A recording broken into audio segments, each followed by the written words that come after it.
Good morning and welcome to Take Your Life Back. Today is September 4th. It's about 3:30 in the morning. I just want to share with everyone something this morning. I saw a demonstration maybe about a month ago in reference to our dark side and the power of prayer. If you continuously pray over and over and over again, things will eventually become clear. Although that a lot of times when we pray to God, we don't get answers right away. But if you continuously pray over and over, things become clear. So the demonstration involves this bottle, and if you see, the inside of this bottle is all dark liquid. That represents our dark side. And this cap represents our limitations. So we as a human, which is the bottle, have limitations, which is this cap. So what I'm going to do is I'm going to put this bottle into the sink and we're going to do a demonstration. So let me put that there. I'm going to turn the camera around so that everybody can see it. And hopefully you folks can all see it now. Okay, so you see the bottle. I'm going to turn the water on. Okay, so now everything inside is dark, which represents our body and our inside.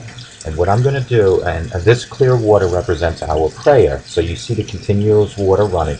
I'm going to now, as the prayer, as we're praying, I'm going to lift our limitations, which is the cap.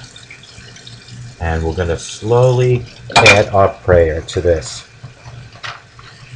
We all go through dark times. I mean, I've had some dark years. I just didn't understand everything that was happening. I'm going to admit it that I'm not a super patient person. I tend to want answers right away and know what's happening and when what I can do to solve it. I don't like not being happy and confident about things. It's just not who I am. But when I get down, it takes a lot for me to get back up. If we pray for a sign, which is this, the water is prayer, but just give up because we feel like God's already heard our prayer and He knows what we need, but He hasn't answered. It's kind of like when we were kids in the toy store and we kept asking our mom and dad for toys, but we never got any results. Yeah, it never worked for me either, but you get what I mean. Anyway, that is exactly what's happened to me in the past years. I have prayed and prayed and prayed, but haven't really gotten any results. The answer I thought God would give me, and especially in the time of frame, I thought my problems would be fixed, which was all before 2013. Then, in 2013, my cap of limitations was lifted. This is the cap, remember this now, was lifted off the bottle, which is my body. Here is where I will just show you how that worked for me. So basically we all have dark sides, which is what's in the bottle, was in the bottle. We are facing, and we take the limitations off our mind, which was the cap I lifted. Don't limit what He can do because we have to just trust in the Lord. That sometimes even after we pray and we just give up, and it is often why we get defeated. However, even though nothing has really changed, we just keep praying. That's the prayer, the sign of the prayer, the flowing Lord. Just keep praying and never ever give up praying. And if we do that and devote ourselves completely to the Lord, He will pull us through. The dark times will go away and we just have to be patient. I know it's hard. Being patient truly is a virtue. But by never ever giving up on prayer, it's going to show you that God will eventually answer all your prayer. And the more we pray, which is this water going into the bottle, one day everything will become clear. You see how clear this is now? That is the power of prayer. Folks, I think that demonstration says it all. If we had a bottle which represents our body, and the bottle, everything was dark on the inside, and the water coming out of the faucet represents the prayer, day after day after day, just keeps adding to the darkness which was in the bottle. Eventually all that prayer has to turn what was dark inside this bottle, which is our body, has to change and become as clear as this water in here. That, folks, is the power of prayer. Hello, folks. My name is Ralf Friedrichs. I just want to share my story with my situation back in 1981 in the United States Marine Corps. I was sitting in a chapel during boot camp, and a chaplain tapped me on the shoulder and asked me to come into his quiet room. As I was walking into his quiet room, I had no idea what he wanted from me.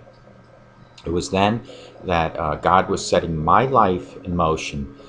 So the chaplain sat me down and he says, Ralph, I've noticed that you like to help people, you motivate people, you're always walking around with a smile. And I wanted to know, and this is the chaplain saying this to me, I wanted to know, Ralph, would you like to volunteer and become a lay leader? And of course, I had no idea what a lay leader was. So he explained to me what a lay leader was. It's somebody that is a liaison between the recruits and the chaplain. So when the recruits have issues, problems, or anything like that, they go to the lay leader, and they go to the chaplain as the lay leader to let the chaplain know of the situations that are happening. It was then in 1981 that God already had a plan for me, and what when there from that point on was that God realized that no matter how long it would take for me to achieve what God already knew what was going to happen to me, He would let me go down into the worst extremes in life. So from 1981 as a lay leader, and I'm going to show you the medal now with a lay leader, the front and the back. This is the back of the medal, and then the front looks like this. So in 1981, at Paris Island, South Carolina, when I became a lay leader, God already had my life set in motion. But again, He wanted me to set my own course in life. So I went down the years and the course of my life and did some of the worst things possible to my own body through alcoholism. God already said to Himself, well, I'm going to wait for Ralph to get close to hitting rock bottom. So from 1981 until 2011, which is 30 years, God came to me again and He said, Ralph, are you ready to continue helping other people? That's when I formed Mastic Beach Outreach 2011, and what that was is for older people and mentally and physically challenged people, that my wife and I would help them by giving them clothing, food, possibly, like in one case, tires for someone's car. And so God said, okay, he is getting better, but he's still not ready to do what I really wanted him to do. So in 2011, I continued my alcoholism to the point of 10 to 15 shots a day. As time went further, to 2 years down the road, it became worse and worse with my alcoholism. In 2013, God finally put His big hand on my head and says, are you ready now? That is when I hit rock bottom. June 22nd, 2013, I reached out and I finally admit that I had an alcohol problem. It was then when God lifted me up and set my life in motion for today, September 2nd, 2014. So from 2013 until 2014, I continue educating myself and you, others, through my websites, through my videos on how to battle with addiction. And God saw this, and He said to Himself, Ralph is still continuing helping people. So in between 2013 and 2014, as time was going by, and I proved to God that I was really reforming myself, that God introduced me to Dr. Luis Gonzalez. I had been toying with the idea about becoming a substance abuse counselor until I ran into an article about recovery coaching.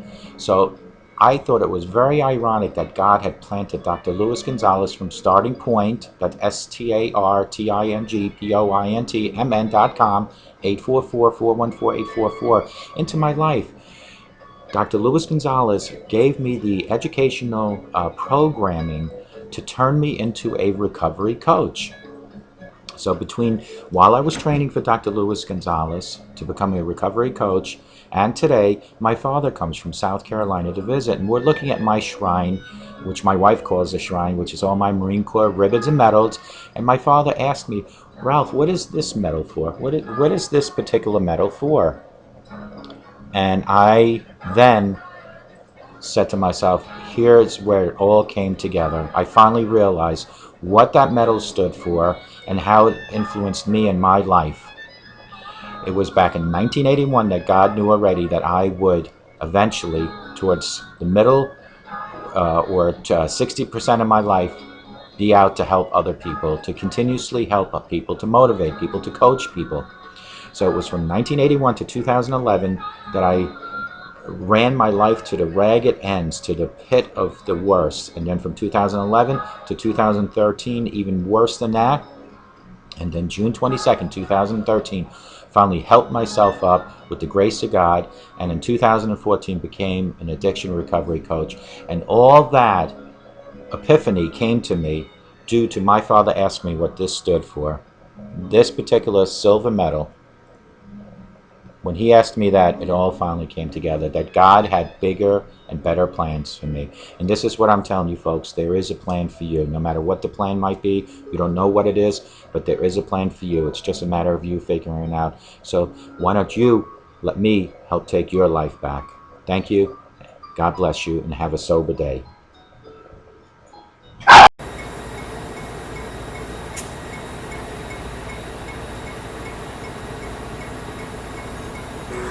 Hi, I'm Ralf Friedrichs. Welcome to Grand Central Station. The train to be here any minute, so if you're ready to get your life back on track, hop aboard. Let's go to www.clearviews.info, where I'll show you how a sober today can make a better tomorrow. If you're ready to get your life back on track, hop aboard the train coming in about 2 minutes.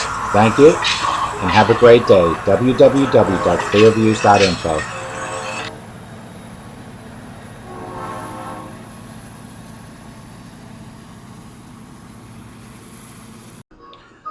Good morning, my name is Ralf Friedrichs, and welcome to Take Your Life Back.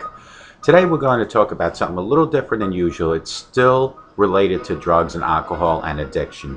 However, we're going to take it into the professional wrestling world. We're going to talk about lives that either have been taken due to drugs and alcohol, or lives that died prematurely because of possibly doing drugs and alcohol.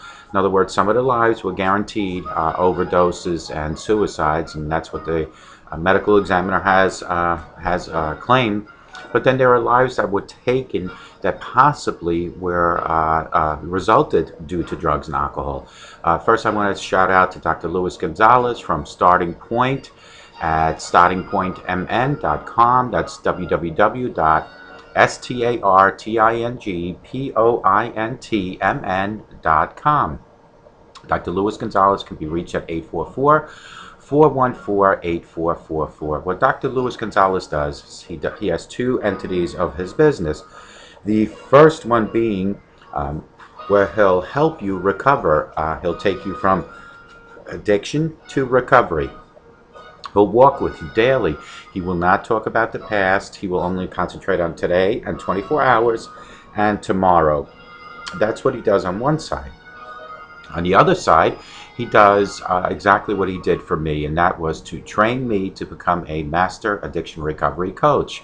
If you possess the passion, personality, and professionalism, and you have some addiction background, whether it being your own addiction or possibly helping a loved one or other people in crisis, he will try and take you and mold you to become a master addiction recovery coach. Again, you can reach him at 844-414-8444. As far as my websites are concerned, I have two that are related to drugs and alcohol. The first one is for informational purposes, and that is called www.clearviews.info. That's CLEARVIEWS.info. And it means exactly what it sounds like. It's information. It's information on drugs and alcohol, on addiction, recovery, statistics. There are doctors, psychologists, and psychiatrists that have given information on other websites that I've been able to gather and put onto this particular website. That's www.clearviews.info for your reading material, for your videos. On there, I also have about 66 of my own videos. My own videos are my life experiences and also research that I have done through the Mayo Clinic, the CDC, MAD, SAD, all those organizations. I have gathered information. I have put it on www.clearviews.info, and that's clearviews.info. Now, on my other website, That is called www.clearreform.com. The reform means to reform you, to transform you, from taking you from your addiction to your recovery. I will, just like Dr. Luis Gonzalez from Starting Point, I will walk with you daily, 24 hours at a time, and guide you towards from addiction to recovery.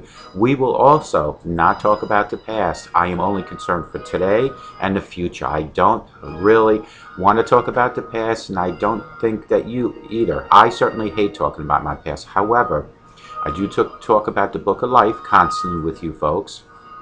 We all have a book of life. Our book of life starts at your birth and ends at your death. Now, if you're watching this, obviously you still have a book of life that's in effect. It's not over yet. My book of life started in 1961 when I was born in Germany. That's when my book of life started. I was a normal child, went through my toddler stages into my early teens, and my book of life chapters from 1, when I was born, till 17 were written between myself and my parents as role models guidance.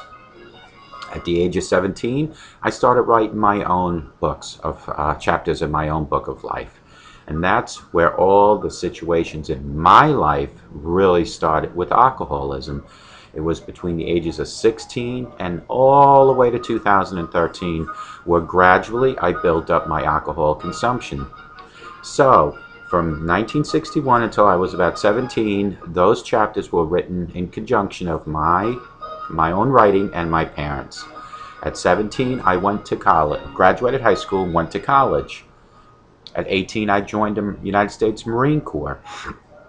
It was there where my alcoholism really skyrocketed. I was deployed many a times. I was overseas. I was on ships, so I was constantly gone. And of course, I started drinking a lot more.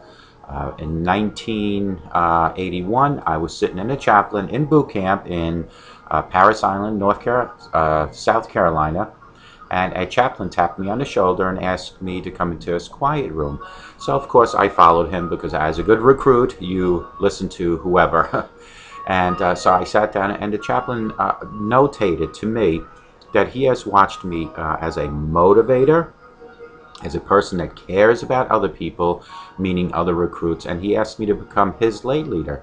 Of course, I had no clue what a lay leader was, so he explained that a lay leader is a person that is in between the chaplain and the recruit. That would be a lay leader, kind of like what a master addiction recovery coach is. It's between the addiction and the recovery. It was then in 1981 that God tapped my shoulder through the chaplain and set my future life in course. However, God still let me be me. He wanted me to write my own chapters in my book of life. From 1981 till 1983, I kept drinking a lot. So those were chapters in my book that I kept writing. 1983, we had a bombing in Beirut, Lebanon, and of course, right after that, I started drinking even more. That was my first sign where I could have been killed. I had an accident in Beirut, Lebanon, in 1983. However, I survived. From 1983, we're going to fast forward through my book of life. My chapters kept being written by me. The chapters included running a normal life, a decent person, however, still a full-fledged alcoholic. I practiced in optics. I was a security guard. I held different functions in life, but I was always a good human. However, I was an alcoholic. God tapped me on my shoulder in 2011 again, and mind you, from 81 to 2011 is exactly 30 years. So God tapped me again, and he more or less said, why don't you try again helping others? Because that was my course in life that he already knows that I'm going to be doing. So my wife and I formed a organization called Mastic Beach Outreach 2011.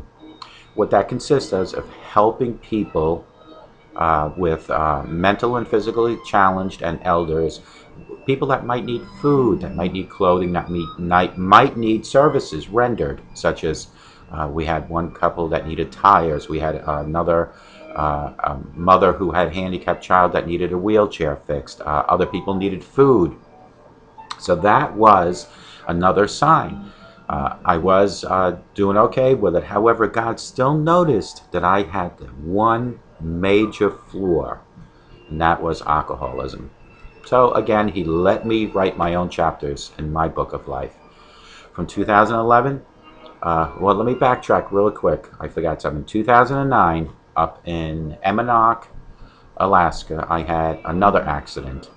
That accident took me out of service for 3 years of physical therapy and workman's comp.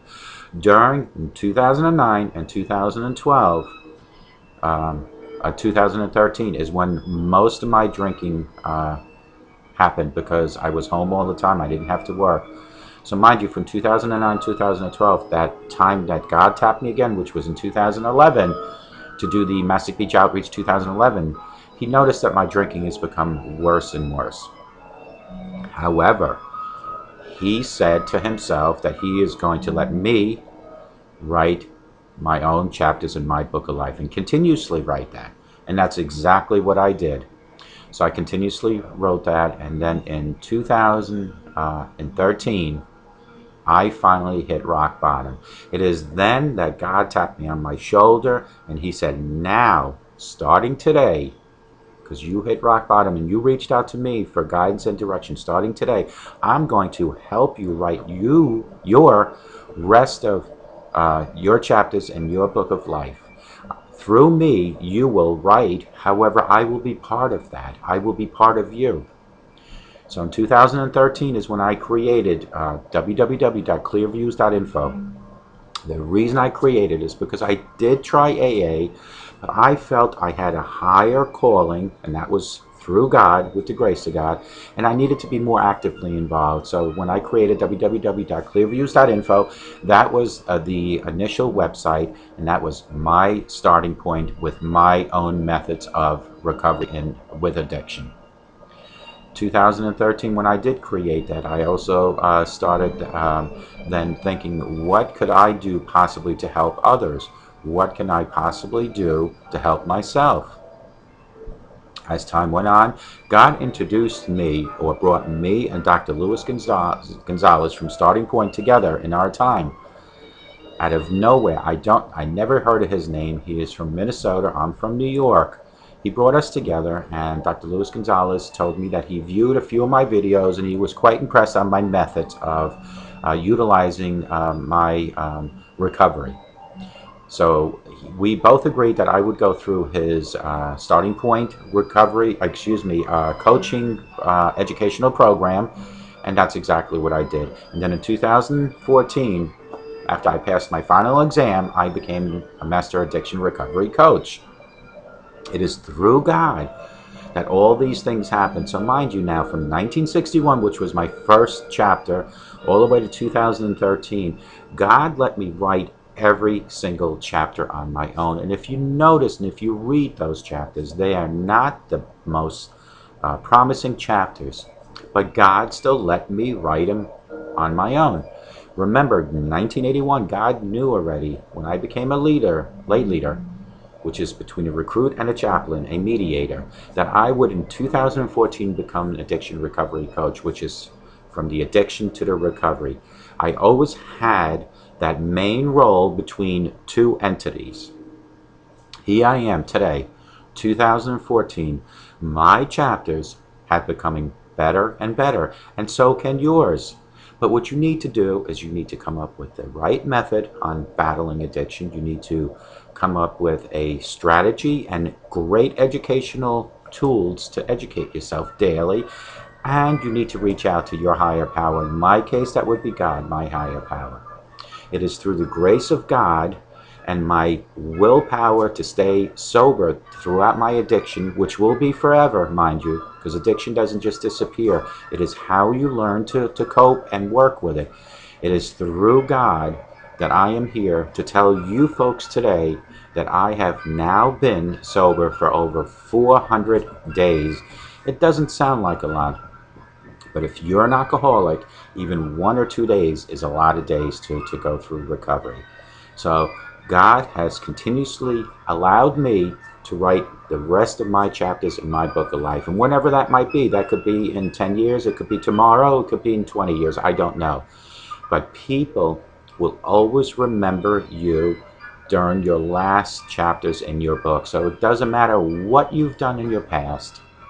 If you reach out to God and reach out to recovery in your addiction and had a battle with it, you, starting today, September 13th, 2014, can rewrite your chapters in Book of Life. I'm not saying rewrite the old ones, because starting today, it doesn't matter what those pasts were, because they are the past and you can't change them. It matters what 2014 and on says. That's what matters. We're going to talk about role model in a little bit and how that affects your book of life. But now we're going to talk about the main subject which I want to speak about today, and that was 10 drug scandals in wrestling that we didn't know about. These are scandals involving drugs, steroids, and or alcohol. These are scandals from as high as the owner of WWE, back then it was WWF, to just regular wrestlers. These are not only scandals, but there are a list of names that I will be mentioning of folks that died prematurely, whether it was due to drugs, alcohol, or it could have been that played a part in their death. In other words, the medical examiner didn't say that that's the reason they died, but it could have played a part in the death. So let's jump into this. If you walked into any 1980s pro wrestling locker room, there was a pretty good chance you would see some powder knocking about. And when I say powder, I'm not talking about protein or muscle building supplements. It is, of course, just recreational drugs which have plagued wrestling locker rooms over the decades. More famously, steroids and performing enhancing drugs have also littered the industry. By the time the mid-2000s rolled around, there were scores and scores of wrestlers succumbing to an early death related to recreation and performance enhancing drug use. Enlarged hearts and fatalities in your 40s became a very reality for the generation of these wrestlers.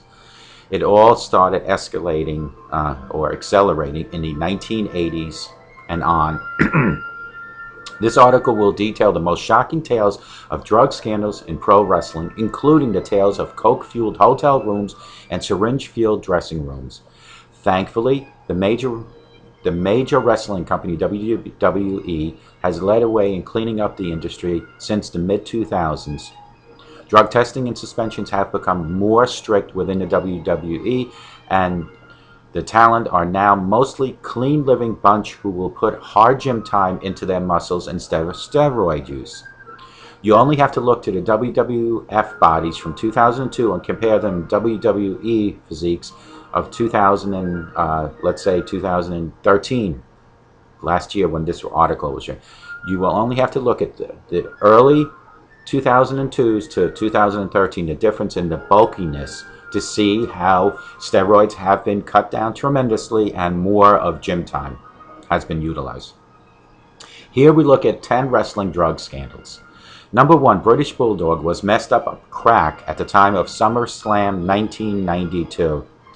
We all remember Davey Boy Smith and Bret Hart. Bret Hart is still with us, Davey Boy Smith is not.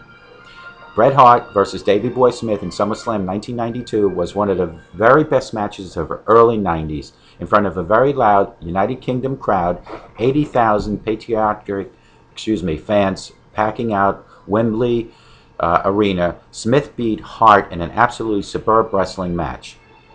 It was a match that was far ahead of its time, wrestling at quick pace with slams, submissions, mat wrestling, and flying through the air. This makes it all more remarkable that the match winner, Davey Boy Smith, was messed up on crack at the time. That is according to the man who Smith beat, who was Bret Hart. The Hitman revealed in his 2007 autobiography, Neidhart and Smith had smoked crack all night before boarding the plane to England. Folks, I just want to mention, although it was Bret the Hartman or Bret the Hitman Hart that said this, he was also on this list. So, um, two birds do flock together here. Ric Flair, you remember him? He always turned very red and he would go, woo! Well, the Nature Boy Ric Flair has a legendary reputation both inside the ring and outside the ropes.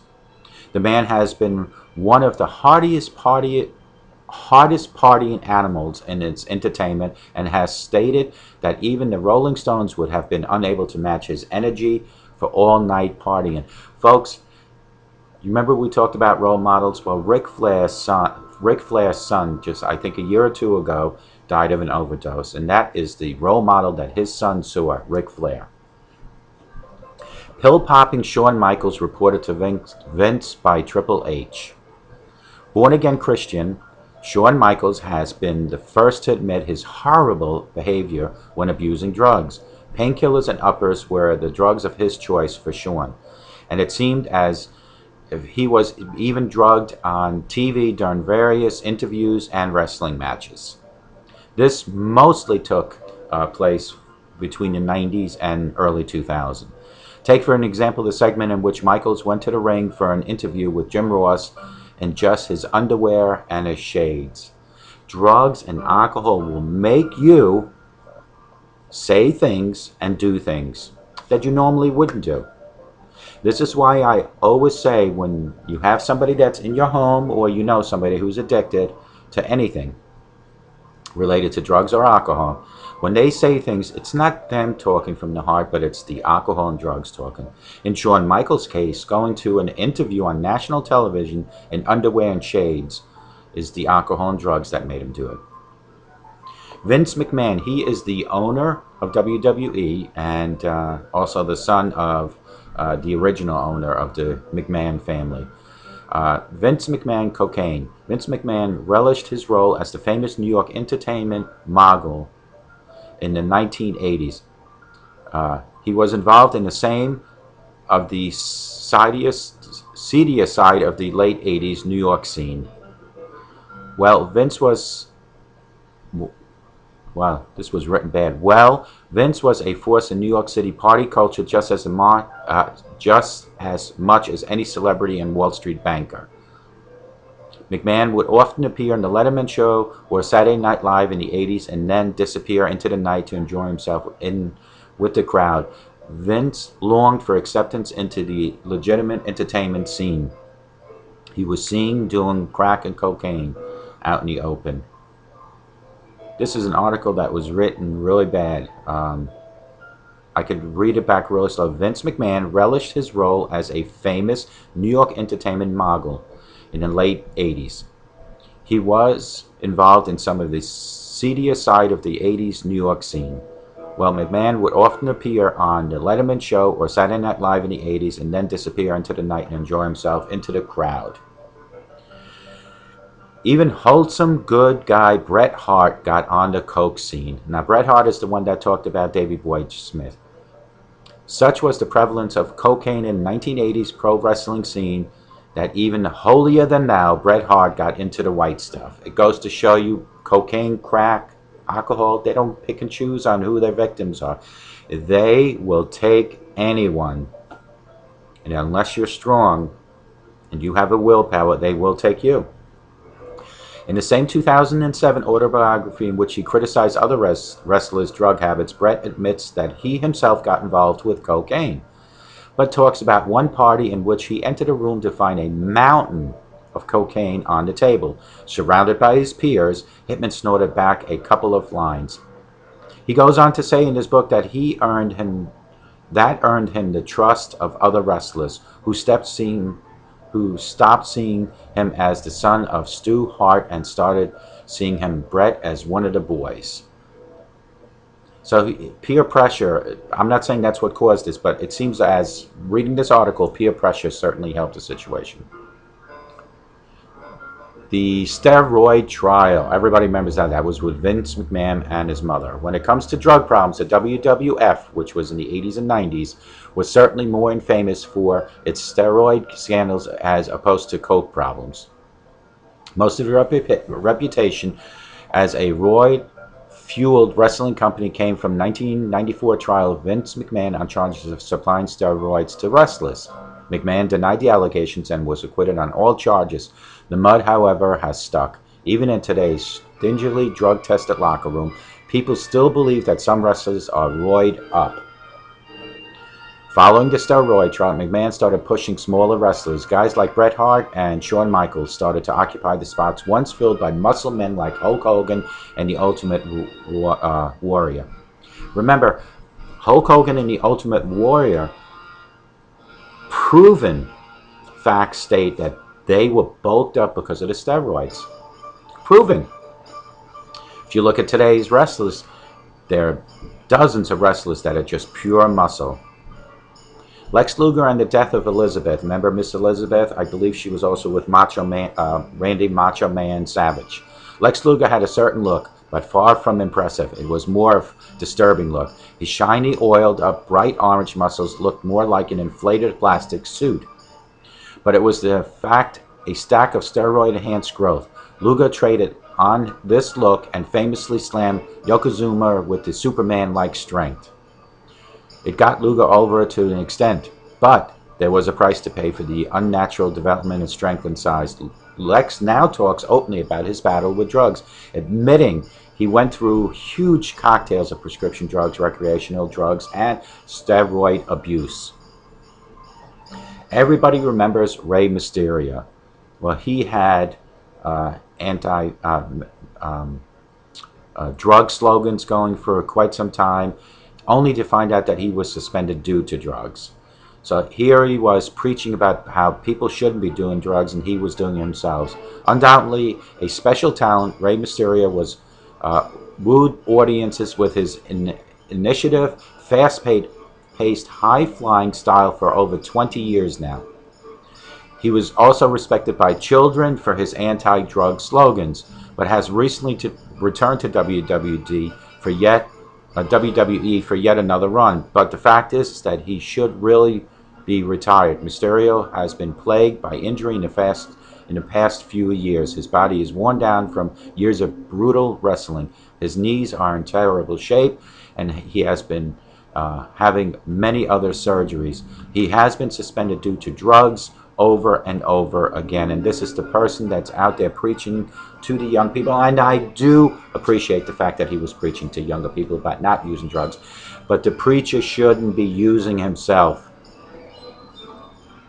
Hulk Hogan on drugs. The Hulkster has always boasted an impressive looking physique and admits his part was due to the steroids. He told Larry King in 2009 he would use steroids because everybody else did. So if everybody's using crack and cocaine and drinking, why not? We should all, right? Despite being illegal, he said, I don't care. Everybody else is using them. Hogan went on to say that he stopped using steroids in the late 90s, which means that he has conceivably spent up to 20 years off steroids. Folks, have you seen him? He's got to be in his 60s, and his body is still built tremendously. Now, he says he's off steroids. I hope to God that's true, but by the look of him, there's something else going on. Jeff Hardy, you remember him? High-flying Jeff Hardy, him and his brother were in wrestling. I don't even know where his brother's been, but I know Jeff is in, there's another wrestling company, TNA, that's what it is. TNA is a far small operation in WWE, and is now nowhere near the efficiency of WWE in cleaning up its locker room. In 2011, and out of it, Jeff Hardy humiliated himself and the company by showing up the ring completely out of his PPV main event with Sting. He showed up at the interview, barely being able to open his eyes and barely able to stand. Hardy was endured a long history of drug problems. He left WWE in 2003 due to these issues and turned up in the Ring of Honor, where people chanted to get better at the huge star. Hardy wound back up in the WWE and was looking to set up their biggest act for a while in 2009, but again, drug issues saw Hardy and the WWE part ways with him. He just couldn't beat the addiction. Folks, it will come, and It will take you if you allow it. Of individuals who have appeared on Raw as wrestling manager or referee and died before the age of 45, this list includes the following 28 names. Now, mind you, these people on the list not necessarily died of drugs or overdoses, but possibly had something to do with it. Bam Bam Bigelow. Everybody remembers him. Bertha Faye. Big Boss Man. Remember, he looked like a state trooper? Short hair like me. Brian Pillman. British Bulldog. Davey Boy Smith. Chris Benoit. That was a shock when he died. I believe he committed suicide. Chris Duffy. Crash Holly Crush. Earthquake Galga. Don't know who he is. Eddie Guerrero, another huge wrestler. They found him in his hotel room, overdosed.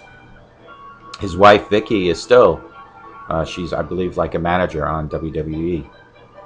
Giant Gonzalez, Joey Morella, Johnny Grunge, Canyon, Lance Cade, Mariana Miss Cleavage, Mike Awesome, Mr. Perfect, whose son is now in wrestling. Mr. Perfect, blonde hair, great wrestler, overdosed. Owen Hart, he died. I don't know if he had any drug problems, but he died because he fell. They were lifting him up to do a stunt, and he fell hundreds or maybe 100 feet and fell to his death. Radford, Rick Rude, remember him? Muscular guy. Road Warrior Hawk, Skip, Test, The Executioner, Umaga, Yokozuna. All these people died before the age of 45. Wrestling's dirty secret. While many people think wrestling is a big joke, there is one thing about wrestling that isn't funny. The death rate among wrestlers is alarmingly high. Drug usage. While the outcomes of the matches are predetermined, which, I guess we didn't know that, right? The effort to put up those matches takes a huge toll on their bodies. The wrestlers are on the road over 300 days a year, and unlike other athletes, they do not have an off season. In addition, accidents do happen and injuries occur. Unfortunately, if wrestlers take time off, their wallets will suffer tremendously. These factors all lead to the deadly slope that many wrestlers have found themselves facing. They get addicted to painkillers and numb the pain of their injuries sustained during training. This medicine keeps them off the pain, and the wrestler just keeps going. They'll just camouflage the pain with painkillers. So they take the drugs to get high. So the painkillers are taking effect on the pain, and then they get high. So when they get high and they get flipped around, they don't feel it as much. This deadly mixture leads to illegal drug dependency, and many wrestlers have to cope with that even after they retire. Large bodies. In the 1990s, the WWE faced a major steroid scandal. While they claim to test for steroids, it is obvious to the casual viewer like you and me that many of the wrestlers are taking something to get their physiques to look like they do. In today's environment, a wrestler must carry either an enormous amount of muscle or a tremendous amount of fat to give them the larger-than-life size needed to be successful in the business. That extra weight, whether muscle or fat, makes the heart work harder, and it must. It must accommodate extra weight due to either huge muscles or a lot of fat. Accidents and old age. Not all wrestlers die due to the reasons stated above. Some die due to travel-related incidents because of all time on the road. Some have even died as a result of injuries suffered in the ring, like Owen Hart. Unfortunately, the least common way the wrestlers seem to be dying is due to old age. The least common. How bad is the problem? The list below only includes wrestlers that have appeared on national TV. That's the list I read already. And there were stars. Imagine if the many baseball players died in such early age, there would be congressional hearings. Yet, because it is wrestling, which is not considered a sport, as entertainment, no one cares. It seems. I do care. I think you do too. In an effort to stop this problem, the WWE has instituted a wellness program that monitors wrestlers for drug usage and cardio issues. Folks, these people live for wrestling. 300 days a year they're traveling.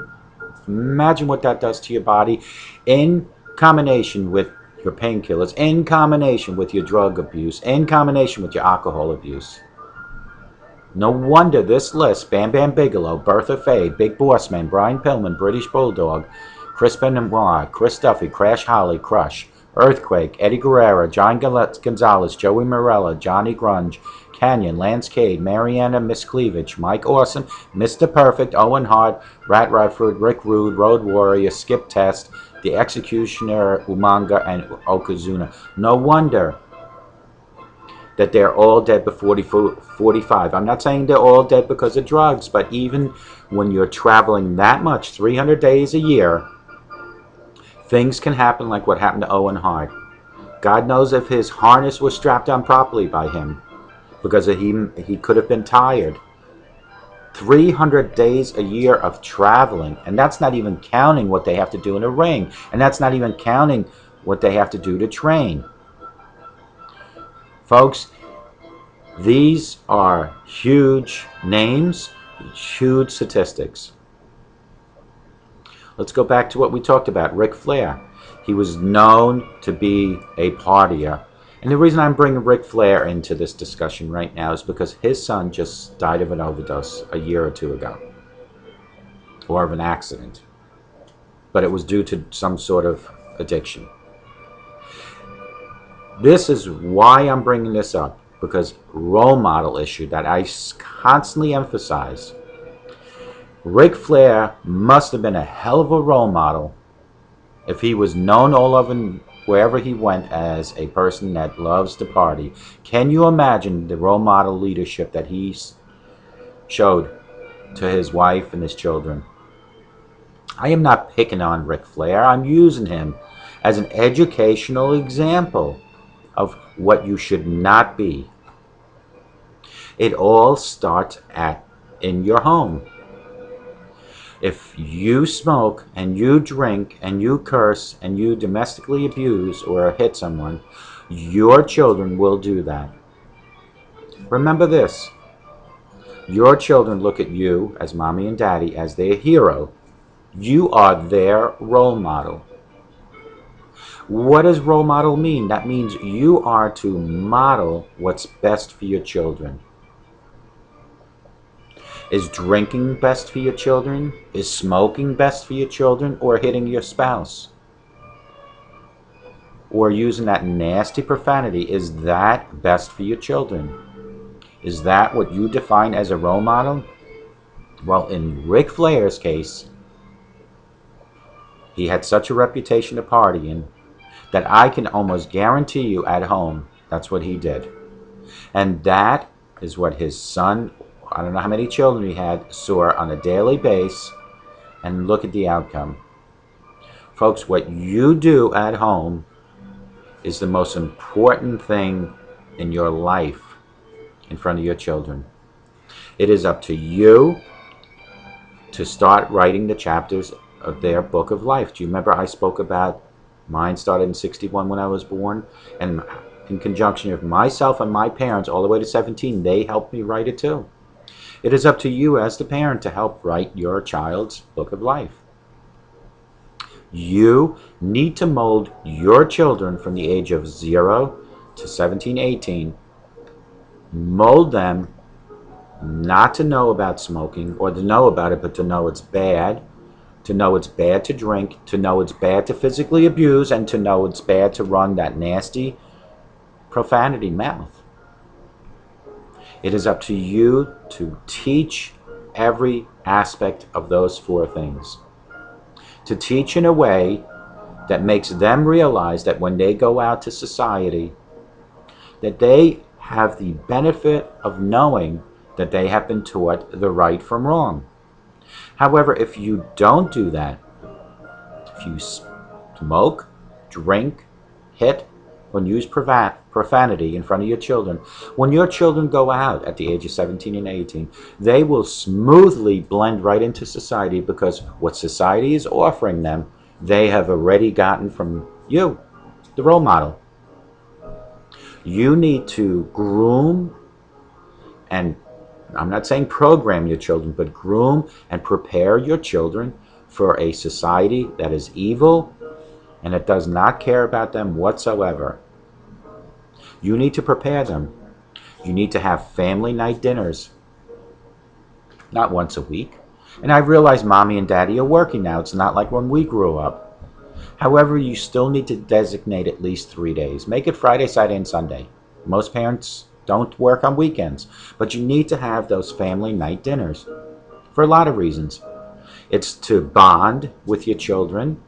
It's to have an open forum of talking at the table where things might come out that might alert you as a parent of what's going on in your child's life, such as peer pressure, such as drugs and alcohol.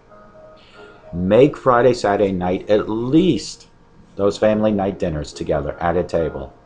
You need to institute family game nights. The problem with today's parents and children is that there is no more bonding. Husbands and wives, they come and go like they pass each other like two ships in the sea. They see each other at night in bed for a couple hours while they're still awake, and then they go to sleep, and then in the morning everybody jumps up and starts their day and does what they have to do. There is no bonding with your children or your spouse anymore. The world has become as quick-paced that there is no time to sit back and relax anymore. So make some family game nights. Make family outings together. And if your kids are teenagers and they utilize the excuse, well, they want to be with their boyfriend and girlfriend or their friends, tell them they can bring some of their friends and girlfriend, boyfriend with them. Because that way you can get to see what type of individuals your children are hanging around with. Let your children bring their friends to your home. Let them come over and watch TV. And I remember growing up, having friends coming over was like an everyday thing. You need to be part of your children's lives. You need to help from 0 to 17, 18, help write them their chapters. Because if you show them how to write those chapters, they will continue writing. But if you show them how to write the chapters with your own irresponsibilities and your own drugging and alcoholing and profanity and abusing people, that's the chapters they will write. And chances are, because children are monkey see, monkey do, chances are whatever you teach is what they're going to do. And those are the same children that will be on the Jerry Springers and the Steve Wolkos and the Murrays one day saying, I am heavily involved in drugs, I am an abuser, I am nasty. Why? Because of my parents. They will not take ownership for their own actions, but they will blame the parent. But they can't do that if you were a role model. If you taught your children to respect others with no physical or verbal abuse, you taught your children that drugs and alcohol are bad for you, that smoking is bad for you. If you taught your children from 0 to 17 or 18, you have a mission that has been accomplished. That mission was given to you by God. When God gave you a perfect child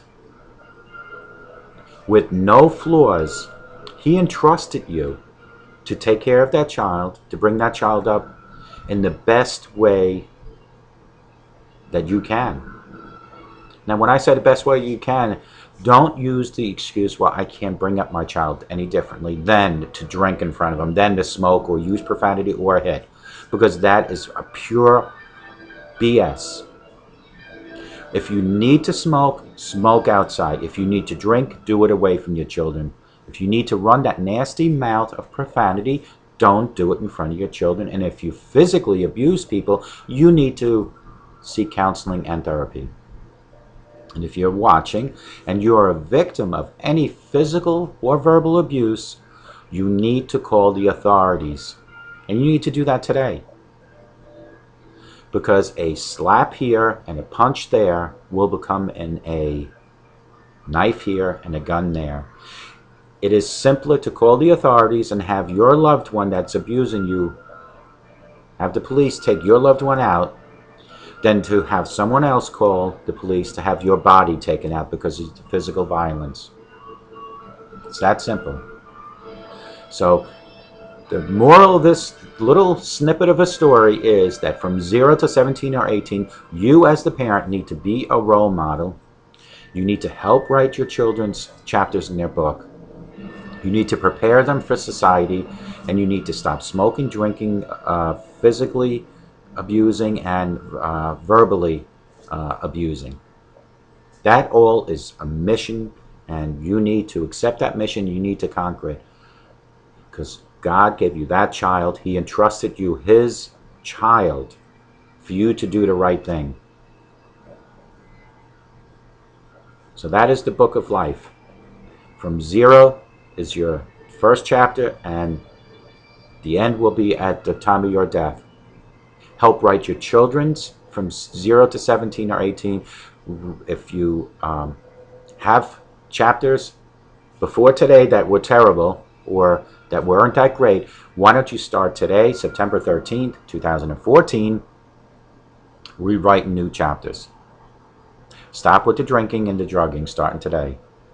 And how do you do that, you might ask? Well, the first thing you need to do is to realize that you have a problem. You need to stop denying that you have a problem. And when you are ready to do that, and you feel that you have hit rock bottom, there are two major things you need to do. The first major thing to do is to reach out to your higher power and ask for guidance and direction. In my case, that was God, and it is God. The second thing is to come up with a method that will help you. Because just to say you have a problem is not going to fight the problem. What that's just going to do is camouflage that today you're admitting to something. I've had too many people come to me, folks, that have said they've got major drug and alcohol problems that just don't communicate about it, that don't do anything about it. Once you admit you have a problem and you know you have hit rock bottom, you need, from that point on, to educate yourself daily. Let's start off with AA. Go to AA, do the 90-90, which is 90 meetings in 90 days. Work the 12-step program. They've helped millions of people. Try that. I did try for 4 or 5 visits, but I felt I needed to be more actively involved, like I stated in the beginning of this video. And that's when I created clearviews.info. That's what motivates me most, is the fact that I am on this video helping you by helping me. I am good at relating different stories daily via video. I also do my websites. I refresh them. We just spoke about social networking for addiction. I do that daily. I do it on my Facebook. I do it on Twitter. I do it on Google. I do it on Yahoo. I do it on Dig, on Dogpile. There are many other ones, but those are the huge ones. Bing. You need to continuously do that. So try AA. If that doesn't work, try my methods. You can reach me anytime via text, 631-599-0218, and talk to me. You can reach me via phone, 844-405-HELP.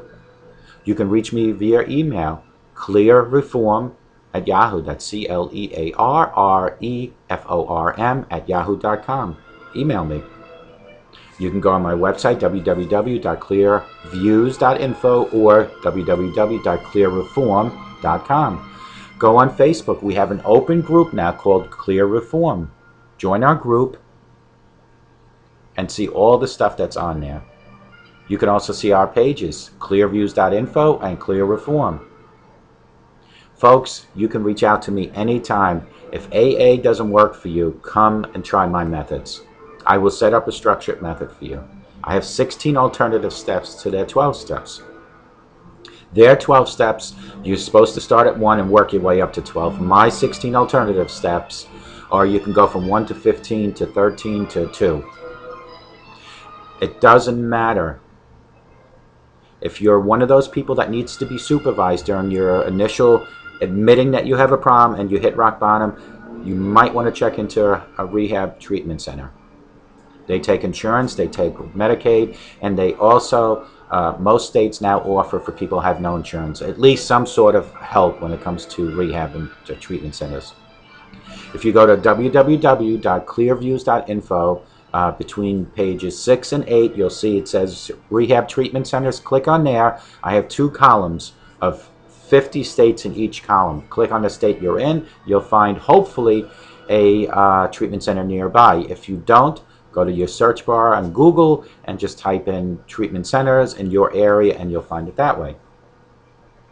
So if you did try A and you don't like it, and you did try my method and you don't like it because you need supervision, and you go to the treatment center, do that. All 3, keep in mind, all 3 are not a easy fix situation. You will never be fixed from addiction.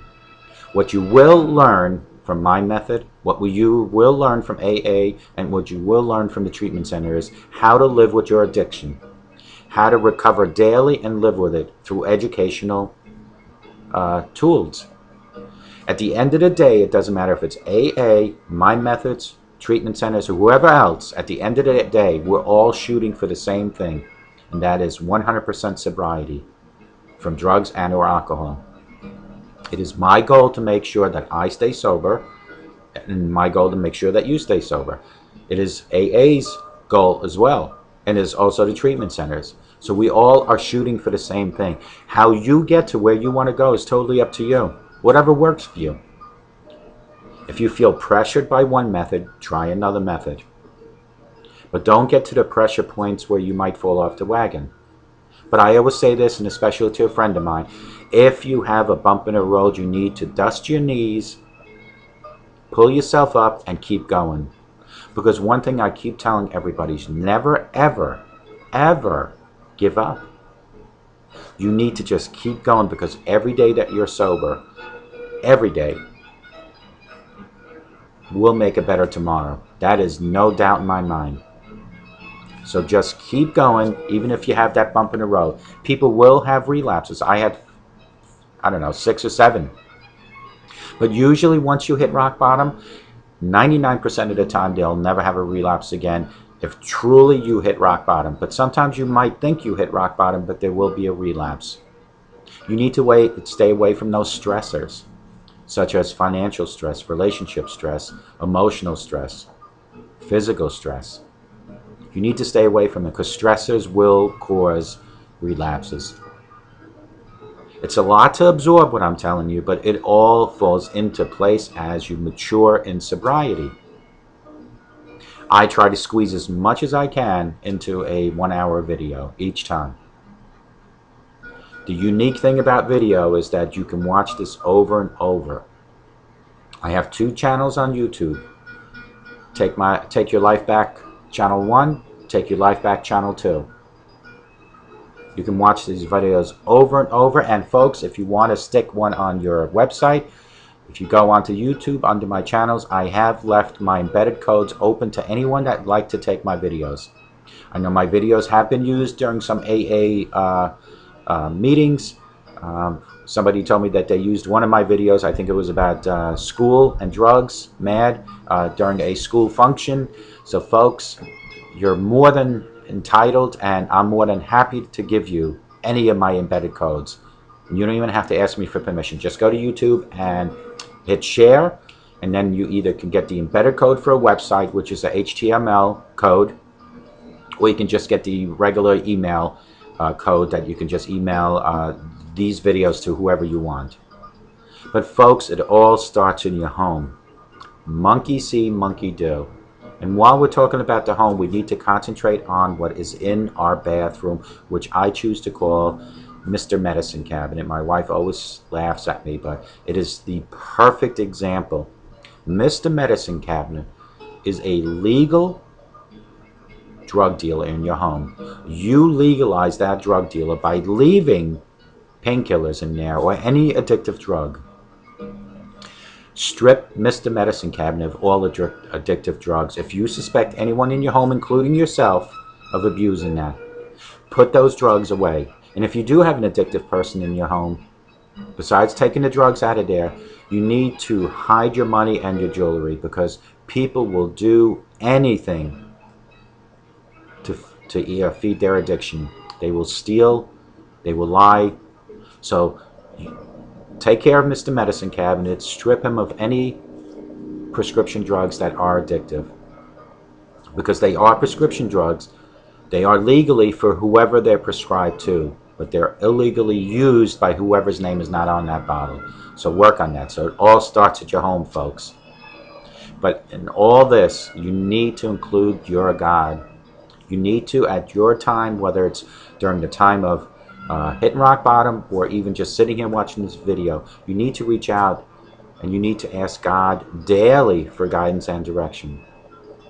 Folks, since hitting rock bottom, when I reached out to God and I have matured in sobriety, I have seen changes that would make your head spin in myself, whether it being in a spiritual sense, when it's within myself, whether it's in things happening in my life out of nowhere just showing up. If you reach out to God, God will make your life better, and He will help write every chapter for the rest of your life, which people will remember you most for, which are the chapters at the end. Don't wait another day, because I always say there might not be another day. We are here right now for today. So it is for you right now, today, to make that decision what to do. Will you continuously drink? Will you continuously do drugs? Or will you finally stop? And will you then start taking care of your body, taking care of your soul, taking care of your family, and being a good role model? Because if that's the case, start today. Don't wait. Reach out to God and ask for guidance and direction. It's all you need to do, because, folks, a sober today will make a better tomorrow. And if you let the sun, whether it's raining outside or not, if you let the sun into your home and into your heart, you will get nothing but positive results. But if the darkness continues in your life, you will get nothing but negative results. There's a video in the beginning of this video that shows you an example. It is a bottle with dark liquid in it, with a cap on it, with running water. The dark liquid is your body, the cap is your limitations, and the running water is prayer. So I take that bottle with the cap on it, put it under the running water, so the running water is hitting the cap, but it can't get into your bottle, into your body there, until I lift the cap, which is your limitations. When I lift your limitations and the prayer just keeps going into the dark liquid, which is in the bottle, which is your body, that liquid eventually will become clear. It takes about 3.5 minutes. But in real life, the more you pray, the more clear things will become. You might not see results right away. I am not the most patient person myself, but I have learned to wait. When I hope for things, I hope they will happen, but it is all in God's plan, whether something will happen or whether something will not happen. It was in God's plan in 1981 for me to be in between a recruit and a chaplain, for God's plan to continue in 2014 for me to be between addiction and recovery. That has not left, and you're talking about how many years later? You're talking about 33 years later. God already knew in 1981 what I would be doing in 2014. Yes, I am still working in optics, but I'm also doing the recovery addiction coaching. I am doing that to help people, because when I help you folks, I help myself. It's simple as that. So continuously let the sun into your heart and your home, and you will get positive feedback or positive results. But if you keep drinking, and you keep smoking, and you keep doing drugs, and you keep hitting, and you keep using that nasty profanity in front of your children, expect your children to do the same. Don't be shocked when you see them on Jerry Springer one day and say, "Oh my God, what did I do wrong?" Because I'm letting you know right now what you're doing wrong. But you still have time to change that. You still have time to rewrite your chapters in the book of life, your own chapters, and you can help write your children's. But it's on you. It is you on September 13th, today, to make that decision. If you choose not to and you want to keep going, that is your choice. It is my goal for each and every video to help 2 people. My goal is always to help me, which I do, and it's to help you. If I get more than 2 people out of the thousands in my audience, that is great. But if I can just get 2 people, and I'm guaranteed to get 1 daily, which is me, I just want to get 1 more person for each video. Folks, I hope everybody liked Throwback Thursday's video, which was on mocktails. I haven't decided what I'm going to do for next week for Thursday yet, but I will let you know. Don't forget, tomorrow will be an inspirational video again. Stay tuned for that. And you folks, you just got to, whatever I said, take it to heart. Sit on it for a while. Don't become one of these wrestlers. I usually go over the list twice, but there's no reason to. You get the understanding about these wrestlers. There are so many wrestlers that died prematurely before 45, and it's not all due to drugs and alcohol necessarily, but something involved with drugs and alcohol has helped for them to die. The list just keeps going on. Back in the 80s, you saw those wrestlers with the big muscles and the huge bodies. Now they're more refined because it is an alarming epidemic here in the United States or globally with drugs, and people are now starting to really see things hopefully clearly. So folks, don't become one of these wrestlers. Don't become one of those people on Jerry Springer, Maury, or on Steve Volkos. Become yourself. Become what God created and become what God wants you to be, and that is a person that can continuously write good chapters in your book. So starting September 13th, 2014, write the rest of your chapters for the rest of your life so that people will remember you in a good way. Folks, I hope you enjoyed this segment today. The segment was called 10 Drug Scandals in the Wrestling World, including a list of people that died, wrestlers that died, some huge names. Eddie Guerrero, Mr. Perfect, Rick Rude, huge names. On the other hand, you had Ric Flair, who was known to be a party, and his son died because of some sort of drug accident. Monkey see, monkey do. Ric Flair, son. Monkey see, monkey do. Role model. That's all, folks. Be a role model. Get rid of the drugs in Mr. Medicine Cabinet that are illegally or addictive. Folks, have a great day. Enjoy your Sunday tomorrow. I just want to give a shout out to all my friends out there. I hope you all enjoy my videos. And always remember, a sober today makes for a clear tomorrow. And if you believe it in here, you will see it clear wherever you are. You could be in your kitchen, your living room, could be wherever. But if you believe what I'm telling you in here, you will see it clear there. As always, please have a sober day and may God bless you.